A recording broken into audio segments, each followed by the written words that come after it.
안녕하세요. 오늘 우리가 함께 나눠볼 이야기는요, 바로 한 나라의 교육 시스템이 그 사회 전체의 건강과 얼마나 깊이 또 직접적으로 연결되어 있는지에 대한 겁니다.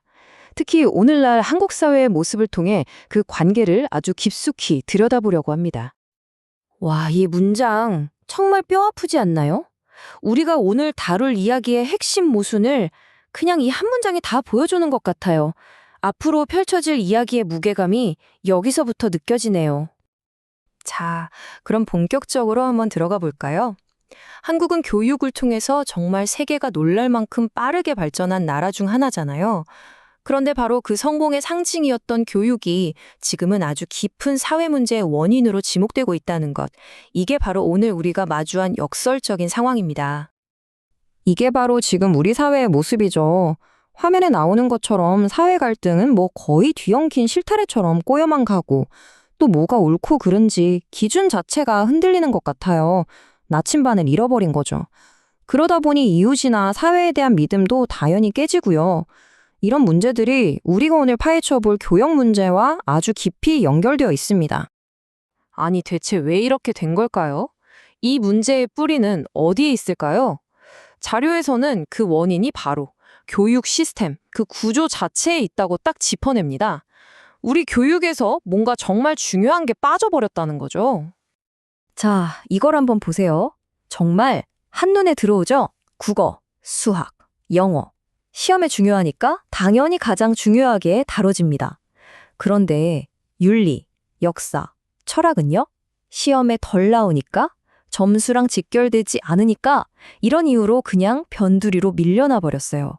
바로 이 지점에서부터 모든 문제가 시작됐다는 겁니다. 이렇게 한쪽으로 치우친 교육이 뭘 만들어내느냐? 바로 불완전한 엘리트를 만들어낸다는 겁니다. 말 그대로 시험 문제 푸는 능력은 정말 탁월해요. 지식도 많고요. 하지만 정작 우리 사회를 이끌어가는데 꼭 필요한 책임감이나 도덕적인 판단력은 제대로 배우지 못한 리더가 될 가능성이 높다는 거죠. 그럼 이제부터는 이 뭔가 빠져버린 교육 과정이 구체적으로 한국 사회와 우리 리더들에게 어떤 결과를 낳았는지 한번 제대로 연결해 보겠습니다. 이게 바로 우리가 마주한 현실입니다. 시험은 정말 잘 통과했는데 윤리는 제대로 배우지 못하고 지식은 머릿속에 가득한데 책임감은 배우지 못한 그런 리더들의 도덕적 문제를 우리는 계속해서 보고 있잖아요. 공동체의 뿌리가 되는 역사를 모르니 공동체 의식이 약해지고 스스로 생각하고 판단할 기준이 되는 철학이 없으니 사회 전체가 방향을 잃고 헤매게 되는 겁니다. 다른 선진국들하고 비교해보면 이 차이가 정말 극명하게 드러나요. 핀란드나 독일 같은 나라들은 교육의 가장 첫 번째 목표를 좋은 시민을 키워내는 것에 둡니다. 그런데 한국 교육은요? 정답을 잘 찾는 전문가를 만드는데 온 힘을 쏟아왔죠. 교육의 출발점, 그 지향점 자체가 완전히 다른 거예요. 자, 그럼 이제 문제만 지적하고 끝낼 순 없죠. 해결책으로 넘어가 보겠습니다. 다행히도 이 문제를 풀기 위한 아주 명확하고 또 실천 가능한 계획이 제시되었습니다. 그 첫 번째 해결책, 첫 번째 기둥은 바로 윤리교육의 복원입니다. 근데 여기서 말하는 윤리는 그냥 착하게 살아라 이런 차원의 얘기가 아니에요. 사회 구성원으로서 우리가 서로에게 어떤 의무를 갖고 있는지 또 공동체를 위해서 어떤 책임을 져야 하는지 이런 사회의 가장 기본적인 약속을 배우는 과목이라는 거죠. 두 번째 기둥은 역사입니다. 역사는 우리가 어디에서 왔는지를 알려주면서 지금의 우리가 누구인지를 알게 해주죠. 내가 이 공동체라는 더 큰 흐름 속에서 어떻게 연결되어 있는지 그 뿌리를 알게 해주는 거예요. 자기 뿌리를 아는 사람은 쉽게 흔들리지 않잖아요. 그리고 마지막 세 번째 기둥은 바로 철학입니다. 철학은 우리 머릿속에 흔들리지 않는 나침반과 저울을 하나씩 넣어주는 것과 같아요. 정답이 딱 정해져 있지 않은 복잡한 세상에서 철학은 스스로 생각하고 이게 옳은지 저게 그른지 판단할 수 있는 힘, 바로 비판적 사고 능력을 길러줍니다. 이게 바로 개인과 사회가 중심을 잡고 나아갈 수 있는 진짜 힘이 되는 거죠.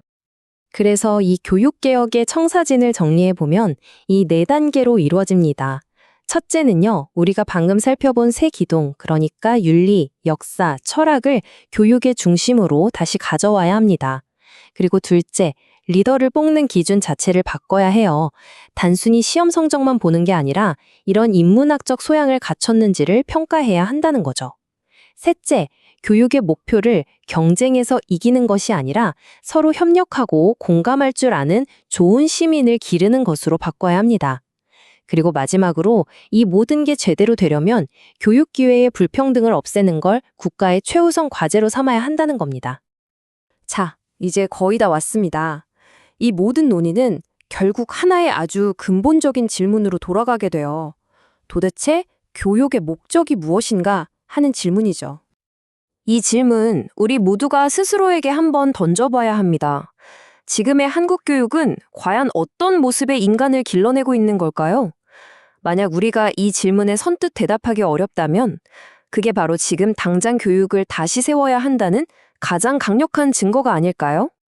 결국 모든 건 이 한 문장으로 모아집니다. 교육이라는 기초가 바로 서야 국가라는 집이 튼튼해지겠죠. 윤리 없는 지식, 역사를 잃어버린 사회, 철학 없는 국가는 결국 방향을 잃을 수밖에 없습니다. 교육을 바로 세우는 일, 그것이 곧 국가를 다시 세우는 첫걸음이라는 것. 정말 깊은 울림을 남기는 메시지입니다.